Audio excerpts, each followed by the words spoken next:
రాజస్థాన్లో ఉన్న భాన్గఢ్ కోట ఒక శాపగ్రస్త కోట అని అందరికీ తెలిసిన విషయమే. రాజస్థాన్ ఫోర్ట్ చాలా ఫేమస్ టూరిస్ట్ స్పాట్. ఆ కోట సాయంత్రం 6 గంటలకి మూసివేయబడుతుంది. ఆ తర్వాత అక్కడికి ఎవ్వరూ వెళ్ళరు, వెళ్ళే ధైర్యం చేయలేరు. అలా వెళ్లకుండా ఉండడానికి పెద్ద కథే ఉంది. రాజస్థాన్ రాష్ట్రంలోని భాన్గఢ్ కోట రోజు అంధకారం దిగంతగానే వేరే ప్రపంచంగా మారిపోతుంది. మనుషులు అక్కడికి వెళ్ళాలంటే భయపడిపోతారు.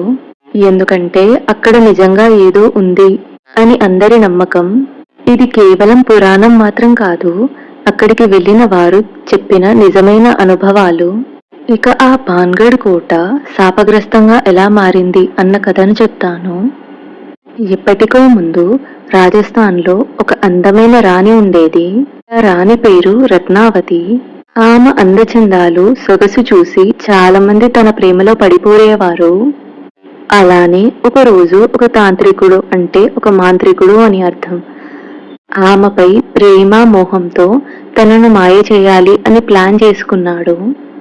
అలా ఆ మంత్రగాడు తన మంత్రాలను ఉపయోగించి రాణి వాడే సుగంధ ద్రవ్యాలు, అంటే పర్ఫ్యూమ్స్ అన్నమాట, అలా రాణి ఇద్దరిని మంత్రం వేశాడు.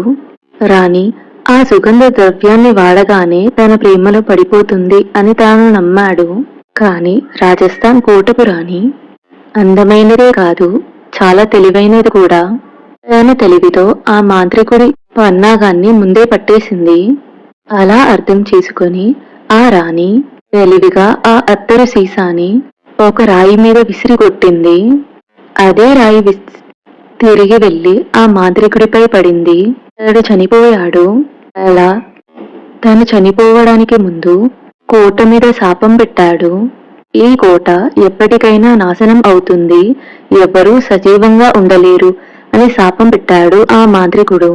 అలా అతని శాపం వలన కొద్ది రోజుల్లోనే భాన్గఢ్ పట్టణం నాశనమైపోయింది. అందులో ఉన్న ప్రజలందరూ చనిపోతూ వచ్చారు. ఇక ఆ కోటను ఎవరూ తిరిగి నిర్మించలేదు. ఇది ఆ శాపగ్రస్త కోట కథ. ఫుల్ వీడియో ట్యాగ్ చేశాను, చూసేయండి.